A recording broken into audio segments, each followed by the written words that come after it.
maksudnya tanya hakikat. Ya bagus lah kalau ya hakikatnya Allah itu sebagai Tuhan.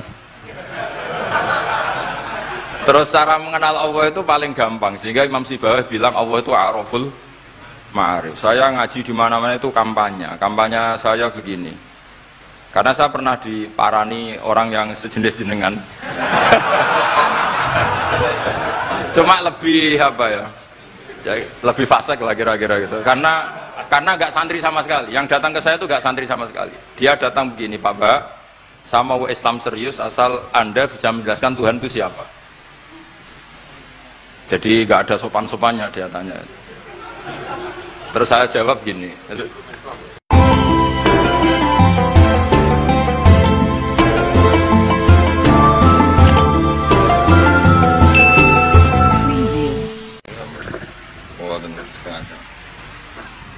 Kita terusakan ya. Bismillahirrahmanirrahim.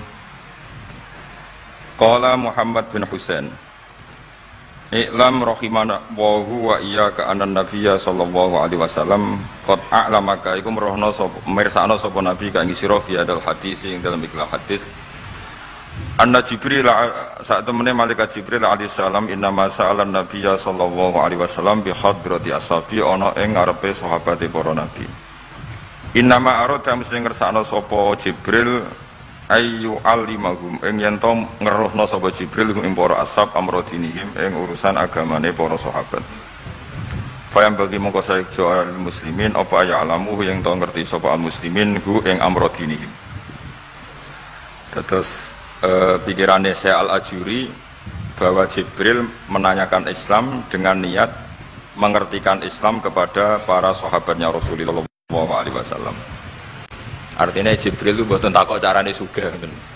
Saiki wong takok kiai iku salah alamat. Wong alim takoki carane sugih, carane dadi bupati, terus carane duwe akeh. Wong alime dhewe ra pati dhuwit ditakoki. Kadang kula iki suwani tiyang, Gus kula bojo kula kathah carane rukun piye. Wong kiyaine ora wani wae kok takoki carane rukun. Jadi intinya niku pertanyaan itu juga kita pelajari. Jibril niku tangklet urusan agama. Artinya yang perlu dingerteni itu urusan apa? Agama. Tapi kita punya masyarakat sing kadang tanya ini sesuatu yang sifatnya khadun nafsi. Terus kiai itu rapati seneng jabatan. Kadang ditakoki tiyang carane dadi bupati. Nak dadi bupati salami templek 2 juta, nak ora dadi darani donyane ngobos. Seloro kabeh dadi kiai. Lan kula seneng nak terkenal donga kula ra mandi. Kok nak mandi ku repot. Dadi dukun. Jadi niki repot. Kula gak ada cerita tentang Mbah Hamid Pasuruan. Diceritani bapak kula. Bapak Nurian lami ngaji kalian Ki Hamid. Jadi dawuh beliau soleh zaman akhir ku repot, hisabe gede. Udah terkenal wali, dongane mandi terus wong kepen sugih marani kiai, kepen wayoh marani kiai, kepen jabat marani kiai. Terus ngekei dhuwit. Mari hisab tok mergo duwe sudah dikonversi sebagai materi. Makanya beliau pernah menangis, aku soleh-soleh ngene golek. Intinya semua yang ditanyakan itu urusan apa? Agama. Maka kata Imam Syekh Al-Ajuri, seharusnya pertanyaan itu ya urusan agama dan yang harus diketahui ya urusan agama. Maka orang Islam yang harus diketahui ya urusan agama. Terus kalau mau istifadah kalian gezofur, memang di depan umum itu penting supaya tidak ada al-qila wal qol. Jadi ini kan diulang-ulang bihadrati ashabi. Ini dalam ilmu hadis itu penting sekali supaya ilmu itu mutawatir.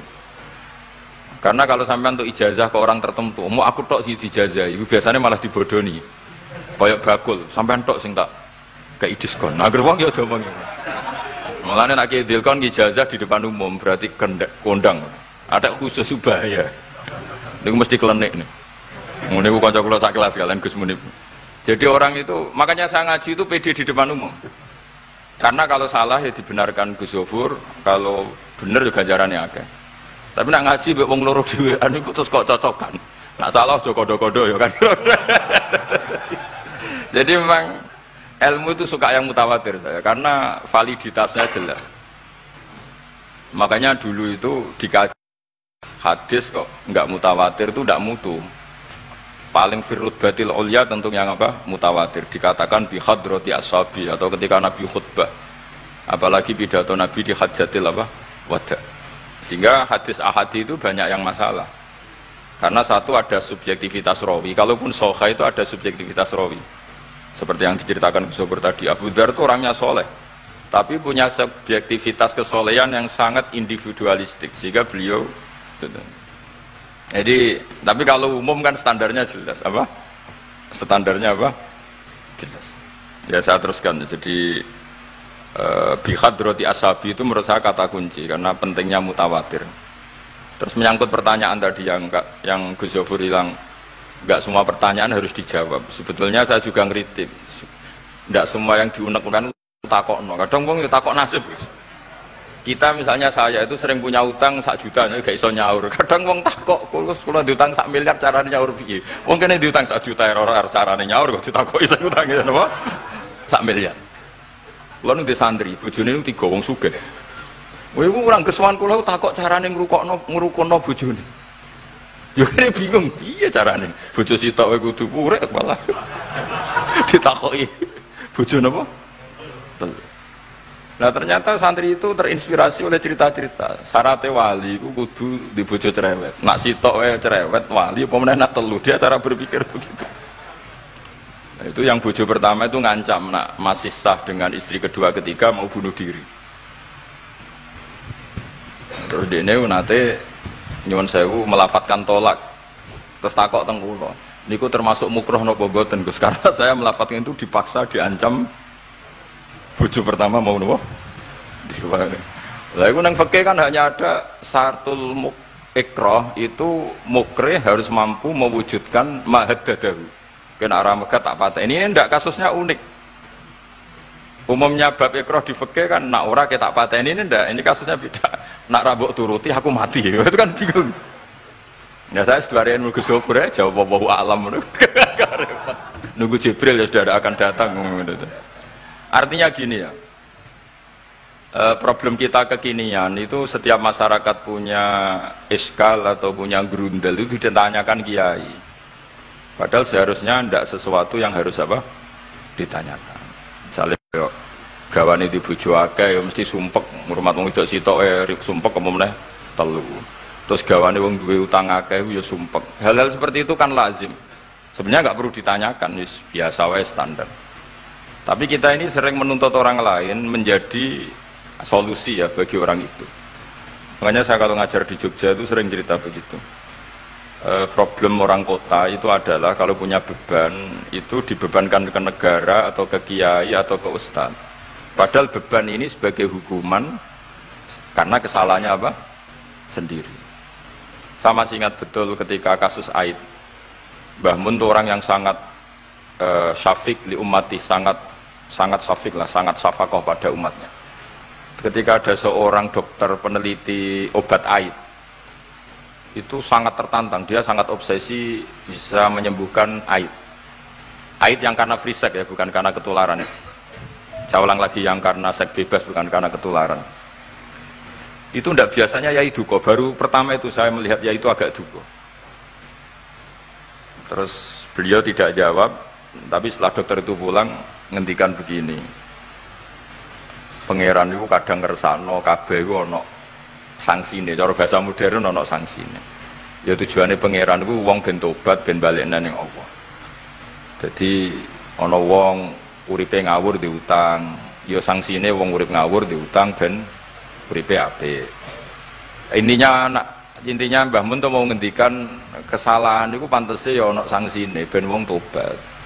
Lah saiki kiai iku nek ditakoki ngono berusaha cari solusi sanksi iku, padahal Allah kepengen memberi sanksi. Enggak sampean misalnya zaman mondok ra sregep terus bareng saiki dadi kiai bingung terus kula kan dadi solusi Gus kayak donga laduni. Wong pangeran ngekeki sanksi kuwe zaman mondok ra sregep. Ben rasane isin maca keliru di depan umum. Malah yo ijazah napa? Laduni. Jadi itu pelajaran bagi saya menurut saya. Jadi kata Mbah Mun la'allahum yarji'un itu la'allahum yantahun yang di Quran itu satu kesalahan itu pasti Allah itu menghendaki ada apa? Sanksi. Tentu maksudnya Allah baik supaya tobat. Tapi sekarang sanksi itu mau dihilangkan. Kadang konsultan itu kayak bojo kepengen minggat Sing lanang tak takoki kena apa? Mun lami Gus boten kula nafakoi. Ya aku yang mending normale aku minggat, aku wis terlambat bojomu kepen minggat saiki aku terlambat. Kudune wis wingi-wingi. Normale wong lanang ra tanggung jawab, mencen sanksine bojone minggat. Itu cara kula kiyaine memberi napa? Solusi. Tak bila minggate ning diteng tiyang tuane, berarti bojomu pinter. Wis ngerti sing lanang ra kena deloki melok wong tuane ya meniku. Dadi nah seperti itu menurut saya semua kiai itu harus kayak saya dalam bab itu. Tapi mereka cari dongo, piye bojo iki ra dicukupi lah seneng. Terus golek akeh pengasih, golek jimat. Akhirnya bangun nanti cerita, sing kula malih tak kenang sih. Akhirnya kiai ini nganti lali ya. Ana wong melarat yo ijazah kiai. Berhubung kiai ini ku isin muni ra iso dijazahi duha mek donga. Kiai ini ku lali nak dhewe fakir. Akhirnya yang minta ijazah itu ditimbali bangun. Rene tak ijazahi. Kowe yo ijazah duha mek sapa kiai iki. Lha kiai ku dhewe fakir kok mau jalu ijazah. Yo ijazah ya mek aku sing wis sukses dadi kiai sugih. Artinya apa? Bener ceritanya Gus Zofur, gara-gara setiap pertanyaan itu memaksakan bisa jawab. Wis koyo ning pondok lho, wis karuan dene dhewe Joko tuwa. Lho kok ngeke ijazah mahabbah. Dene pondok ganti Joko tuwa. Itu di pondok mana-mana Gus, itu ada ijazah laduni. Padahal sing ijazah iku ya tau ra munggah. Sekolahnya ora tau munggah. Ngono dicawur ijazah laduni yo. Coba di pondok-pondok beredar gak ijazah ketemu Nabi Khidir? Beredar. Padahal yang ijazah juga gak pernah. Nah itu karena yang diceritakan Gus tadi memaksakan bisa. Jadi karuan dekne dhewe ra iso ya santai wae. Nah aku pengen ngipi ketemu Rasulullah itu beredar gak ijazah itu? Mungkin Pak Del kan yang pernah mengijazahkan itu. Tapi ora tahu. Sampe tahu ijazah niku Pak Zakaria. Oh, jadi ya ijazah terus ya. Karena jubir Torekoh nih. Jadi intinya kalau ndak bisa ya bilang saja ndak bisa. Sampai apa jangan kita lupa tadi ya. Sampai lupa daratan tadi karena problem negara kita termasuk itu. Semua intelektual, semua pakar kalau ditanya problem negara itu semuanya jawab. Akhirnya kan gaduh. Semuanya punya rumus, semuanya punya versi. Akhirnya gaduh. Misalnya pemerataan Indonesia rumusnya gimana? Yang satu bilang, wah ibu kotanya dipindah. Yang satu bilang harus ada sentralisasi di Jawa supaya ada kualitas A, ada kampus terbaik, ulama terbaik. Kalau diratakan nanti kemampuannya rata itu justru tidak bagus. Yang ketiga enggak, wah kualitas demokrasinya dijaga. Yang satu enggak, demokrasi tanpa ekonomi tidak bisa. Sehari santri ya sedunia rasa pikir, besok mati ben. Nah itu kan karena memaksakan jawab, akhirnya ada kegaduhan. Zaman tabiin yang masih ada sahabat banyak. Sebetulnya bukan zaman tabiin banget karena zaman itu masih banyak apa? Sahabat. Itu mereka cara berpikir sudah semua ahlun nar itu redaksi di Quran tuh khalidina fiha. Sehingga zaman tabiin sudah banyak yang berpikir nggak ada kemungkinan orang sing yukhrajuna minan nar. Sehingga terus ada kafilah itu ada delegasi, ayo kita ke Medina, semoga kita ketemu sebagian ashabu Rasulillah. Sehingga cerita akhirnya ketemu beberapa sahabat. Di situ diceritakan ada Jabir, ada beberapa lah yang sahabat sepuh bahkan. Nah, terus si Jabir ini, sahabat Jabir ini cerita kalau itu memang ada bisa syafaati Rasulullah Shallallahu Alaihi Wasallam. Tapi satu kontingen ini yang tetap berpikiran tidak ada syafaat itu banyak. Alasannya semua cerita tentang ahlun nar adalah khalidina fiha. Ketika Jabir masih hidup itu ya sempat terjadi debat. Loh itu yang khalidina fiha itu amma ahlun nar alladzina hum ahluha. Memang dia berhabitat neraka, memang alamatnya neraka. Kalau sehingga ini menjadi khas. Meskipun khas ini iskal, kita akan iskal karena itu di Quran tidak ada. Tidak ada maksudnya nggak ada secara sorry yang menerangkan ada kaumin sing yukhrajuna minan nar. Makanya Syekh Al-Ajuri ngendikan ciri khas ahli sunnah adalah mengimani adanya kaum sing yukhrajuna minan nar. Karena itu zaman tabiin sudah ada polemik. Tapi tentu kita yang mengimani itu. Tapi kalau ada yang tanya di semua Quran kalau masuk neraka itu khalidina fiha itu dijawab apa? Amma ahlun nar alladzina hum ahluha. Memang dia spesifik ahli neraka, memang dia berpenduduk neraka. Alamatnya neraka, KTP-nya neraka, kakane neraka. Kalau kita ini ndak, KTP kita surga. Mbah-mbah kita ahli surga. Karena alamat kita sebenarnya kan surga. Nabi Adam itu kan surga alamat. Makanya saya ngaji di mana-mana itu betapa baiknya agama ini. Karena kunci surga kita sudah dikasih tahu miftahul jannah. Nah, sementara kita tidak tahu kuncinya neraka. Jadi kena mlebu neraka itu kebangetan. Wong ora roh kuncine kok mlebu. Tapi jare kancaku, wah gak ono pintune Gus, ilang blusek. Ini problemnya itu. Tapi nek sampean mlebu neraka itu kebangetan. Karena yang kita punya kuncinya itu surga, kita tidak punya kunci neraka. Ono sing dikunci neraka, mboten to? Nah, harusnya kita nggak bisa masuk neraka karena nggak punya kuncinya. Jadi kalau nak maca hadis miftahul jannah la ilaha illallah itu syukur itu lah. Cek apike Kanjeng Nabi, wong kunci kok didudono. Itu kan luar biasa. Jadi orang memahami hadis itu. Saya ini tahadus bi nikmah, ini mumpung ada Gus Zofur, ini saya tasihkan. Wal asri demi masa, demi waktu. Saya ketika baca ayat yuridu wa bikumul yusra wala yuridu bikumul usra. Dengan ayat wal asri demi waktu. Itu memang luar biasa Islam itu. Coba ya. Kita baca kalimat tauhid itu kan hanya butuh waktu setengah menit, mungkin tidak ada la ilaha illallah Muhammadur Rasulullah. Waktu yang sesikat itu bisa menghapus kekafiran di masa lalu. Jadi misalnya orang kafir 70 tahun itu terhapus kekafirannya hanya dengan singkat melafadzkan la ilaha illallah Muhammadur Rasulullah. Dan waktu pas dia melafadzkan syahadat ini momen paling dikenang ketika nanti di akhirat. Wal asr, demi waktu. Jadi artinya apa? Momen terbaik kita adalah ketika melafadzkan itu. Dan kalimat itu mudah dan sah, asal belum yughorghir, belum keler-kelerek, sah. Dan tanpa syarat. Misalnya sholat tidak butuh suci, butuh nutupi aurat, butuh melakukan rukun dan syarat. Syahadat enggak. Lau talaffadhu kafirun biyadi syahadah, mesti apa sohat hadi syahadah. Padahal kafir urung adus ijek cerita ya betapa agama ini mudah. Ya kan, kalimat yang bisa menghilangkan kekafiran kemudian tidak banyak syarat. Coba kalau kamu mau sholat, syaratnya kan macam-macam. Mau zakat, ulama Islam. Ya, terus kita harus menghindari perilaku tertentu yang perilaku itu zaman Nabi sudah sangat diperingatkan. Misalnya yang masyhur itu Khawarij. Khawarij itu kelompok yang sangat soleh secara zahir. Yes, ibadahnya kata Rasulullah laisa siyamukum kasiyamihim wa qiyamukum kami qiyamihim. Jadi puasa kamu sahabat enggak sehebat puasanya orang apa?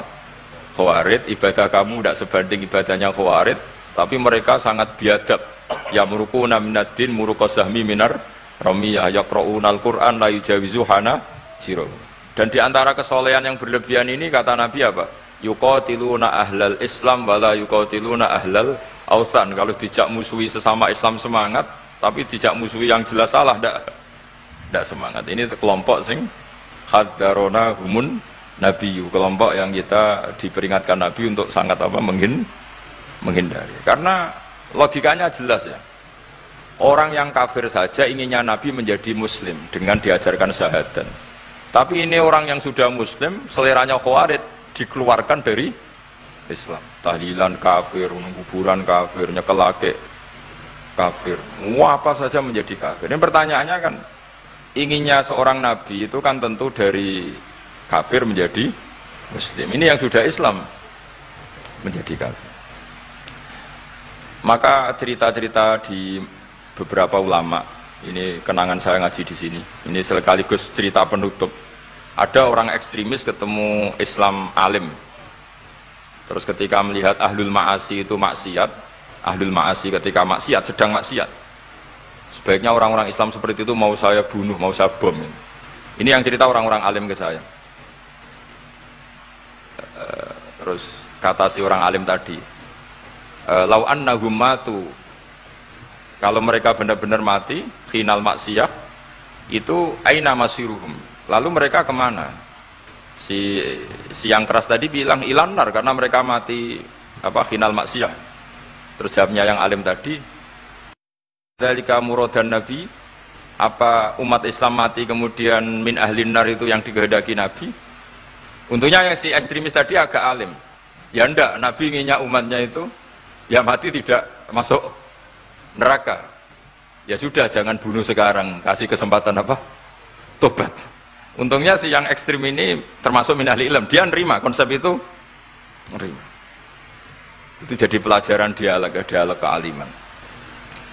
Dan kita menjadi moderat bukan karena liberal atau sekuler. Memang kita baca hadis-hadis misalnya inna wuha yabsutu yadahu billail yatuba musiun nahar wa yabsutu yadahu bin nahar yatuba musiul lail. Allah yang Tuhan saja inginnya itu menunggu tobatnya mereka, bukan mengakhiri mereka dalam keadaan tidak tobat. Jadi ini supaya jadi paham, menjadi khas kita. Ya Allah yang Tuhan saja inginnya kan menunggu tobatnya mereka, bukan malah tobat itu kita hentikan ya dengan dibunuh ketika maksiat. Itu artinya kan kita tidak memberi kesempatan tobat. Saya masih ingat Mbah Mun sering cerita ke saya, aku corokon mileh, kata beliau, aku corokon mileh iku yo ora pati seneng ono terlalu tegas, terlalu apa, mergo Allah wae ngekei kesempatan. Ya tadi, apa logikanya kan Allah saja, misalnya Allah Ta'ala selalu membuka tangannya di malam hari supaya yang tadi siang maksiat tobat di malam hari. Terus Allah membuka tangannya di siang hari supaya yang tadi malam maksiat tobat. Intinya Allah Ta'ala itu menunggu tobat, bukan menghentikan asbabit taubat. Sehingga tradisi guru-guru kita, ya utamanya Mbah Mun, itu sama-sama saja baik. Bukan karena baik sama orang fasik, bukan. Tapi implementasi dari menunggu tobatnya orang fasik, dan tentu itu butuh apa? Tarbiyah, butuh syafaqah, butuh kasih sayang, butuh. Saya masih ingat ketika beliau baca kitab karangannya Imam Sa'roni itu, Tambihul Mukhtarin, itu diantara madzhab Imam Sa'roni itu Al-Hikmah Dolatul Mu'min, itu beliau juga menambahkan wal fasik Dolatul Mu'min. Bukan sekedar al-hikmah dolatul mu'min, tapi al-fasik juga dolatul mu'min. Karena ketika seorang mukmin fasik ini seperti barang yang hilang, dia tercerabut dari akarnya, yaitu akar keimanan dan keislaman. Maka kita-kita, kata Imam Sa'roni, kita-kita sebagai orang soleh harus menemukan mereka atau mengambil mereka untuk dikembalikan. Jadi ini komitmen kita sebagai murid Mbah Mun, sebagai murid Sayyidina Al-Abenya sudah ada amal. Itu saja inginnya Allah sama orang Islam, kaumun yukhrajuna minan nar, bukan malah diblesno gitu. Lah ya akhirat yang notabene sudah nggak ada amal. Itu saja kaumin yang mukmin, apalagi tahu mondok, apalagi grup hima, itu tapi ra usah moron rokok, kula pesene ra usah moron rokok. Itu inginnya itu yukhrajuna minan nar. Makanya kalau baca hadis itu harus ada dzauq. Selain ilmu itu harus ada dzauq. Betapa syafaqatu Rasulullah sallallahu alaihi wasallam. Inginnya semuanya itu yadkhulunal jannah. Kalaupun ada yang masuk neraka, yang orang Islam tuh, tetap obsesi Rasulullah, cita-cita beliau adalah yukhrajuna minan nar. Makanya masyhur itu, wala sawfa yu'tika rabbuka fatardah. Jawabe Nabi bi la ardo wa wahidun min ummati finnar. Saya tidak akan ridho ya Allah, tidak akan puas wa wahidun min ummati finnar. Satu dari umatku min ummatil ijabah minan nar. Makanya saya setuju dengan saya Al-Ajuri, kita sebagai ahli sunnah di antara khasnya apa? Iman adanya kaum sing yukhrajuna minan nar. Pun iki ngoten. Sampai wah lho kok akeh. Dibaca Arabnya saja. Nah, ini nur atau bagus.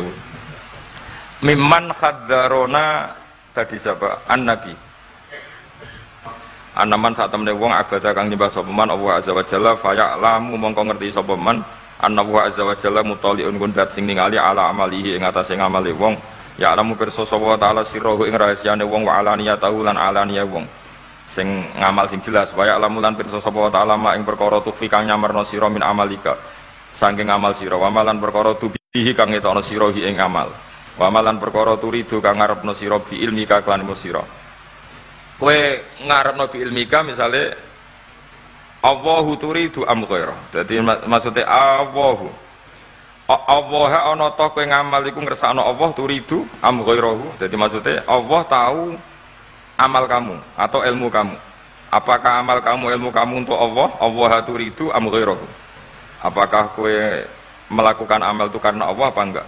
Ya'lamu pirsa sapa ta'ala asirra wa akhfa. Ya'lamu pirsa sapa ta'ala khainatal ayuni ing mripat sing khianat. wa amalan perkara tufi kang nyimpen apa suduru apa dodo ya lamu pirsa sapa wa ta'ala ing perkara antum kang te sira kabeh ku alihi ngatasé ma fahdaru mongko wedi sira kabeh ing Allah mesti wedi Allah dengan makna mendekat ke Allah faman mongko te sapane wong roa iku jaga sapa man hadhihi ing ikilah halah bojo pertama iku ngancam ora dipegat gini akhirnya dia nang ngarepe talak pada di belakang ada mic di belakang itu kepegat tau neng aku yang muni ngene aku yang muni ngene namun ya seminggu untungnya takoki kula nembe seminggu tak akali ya sing muni bro misalnya ibu kepegat di jadi lidah akali aku nak misalnya tanggal entek aku kan lucu untungnya tanggalnya kok tapi kan jawaban ngono kan koyo gak abadi ono pertanyaan sebenarnya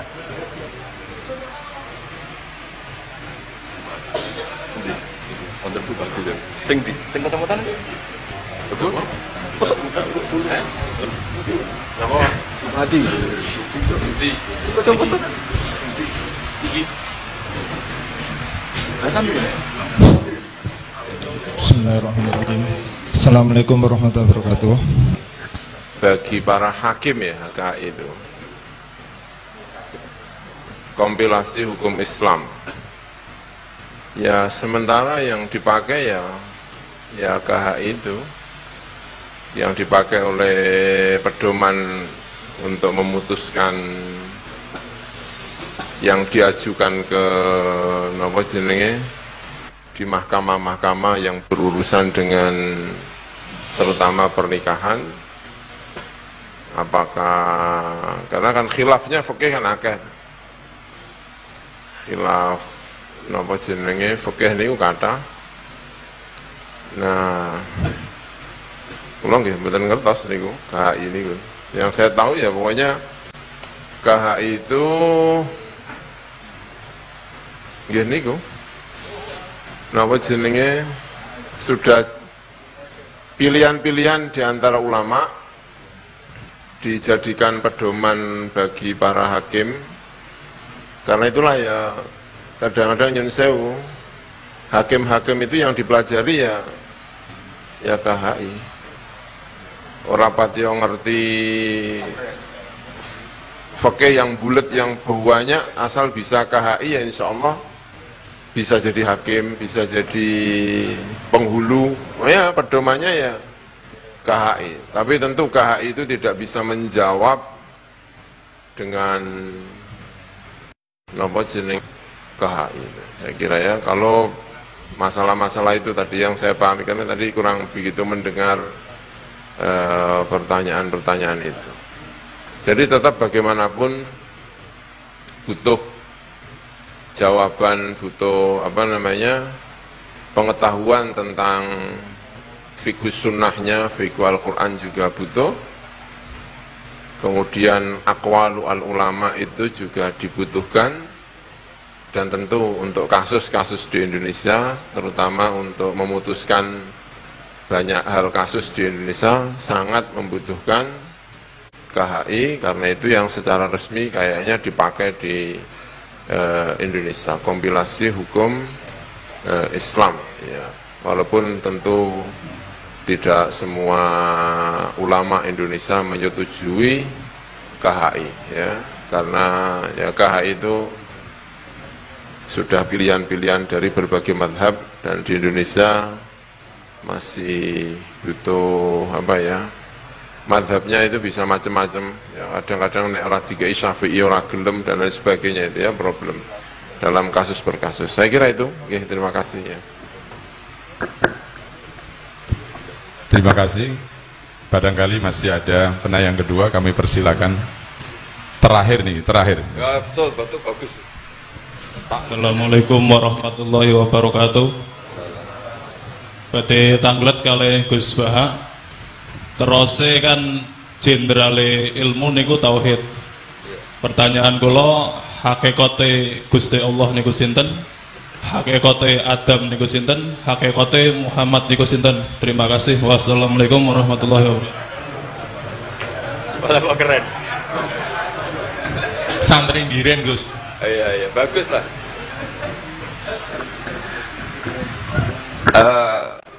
maksudnya tanya hakikat. Ya bagus lah kalau ya hakikatnya Allah itu sebagai Tuhan. Terus cara mengenal Allah itu paling gampang, sehingga Imam Sibawayh bilang Allah itu a'raful ma'arif. Saya ngaji di mana-mana itu kampanye saya begini. Karena saya pernah diparani orang yang sejenis jenengan. Cuma lebih apa ya? Lebih fasik lah kira-kira gitu. Karena nggak santri sama sekali. Yang datang ke saya itu nggak santri sama sekali. Dia datang begini, Pak Mbak, saya mau Islam serius asal Anda bisa menjelaskan Tuhan itu siapa. Jadi nggak ada sopan-sopannya, dia tanya. Terus saya jawab gini, ya aku pokoknya kewaco. Terus saya bilang, kamu peneliti, ya saya peneliti. Kamu orang pinter, ya saya orang pinter. Dia punya gelar. Ya kira-kira gini, kalau gelas ini saya banting, terus pecah, kamu bilang apa? Ya karena sebabnya dibanting, ya sudah. Kira-kira alam raya ini kan kadung berstatus maujudat. Kira-kira logis enggak kalau hadil maujudat khalaqahal adam, ini maujudat diciptakan ketiadaan. Final adam la yu'athiru syai'an, tentu sesuatu yang enggak ada itu la yu'athiru syai'an. Di mana-mana sing yu'athiru yang bisa menciptakan atau membekasi itu adalah al-wujud. Ya berarti Allah itu penyebab dari semuanya, Bapak. Iya. Ya, dari dulu kiai-kiai bilang gitu kan saya enak. Nah, intinya gini, terus dia menjadi sadar setelah Allah tak beri status wajibil wujud.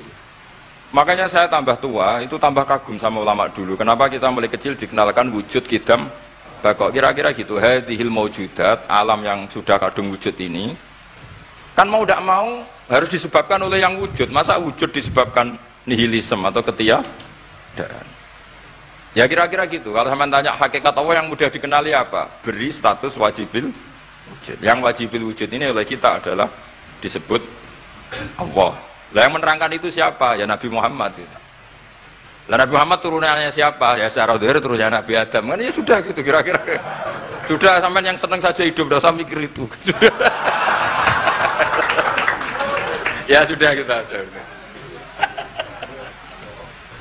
Kalau nggak diterangkan secara dohir, nanti orang Habib itu Nur Muhammad Qobla. Terima kasih kami sampaikan, meskipun sebenarnya kita masih haus mendengarkan petua-petua beliau, tetapi mengingat waktu yang sudah cukup malam, kami tutupkan sampai di sini. Tetapi sebelum kita tutup dengan bacaan doa, kami mohonkan kepada saudara Ulil Albab untuk memimpin bersama-sama membaca qasidah Sa'duna Fid Dunya. Kepada sahabat rekan Ulil Albab kami persilahkan. Nabi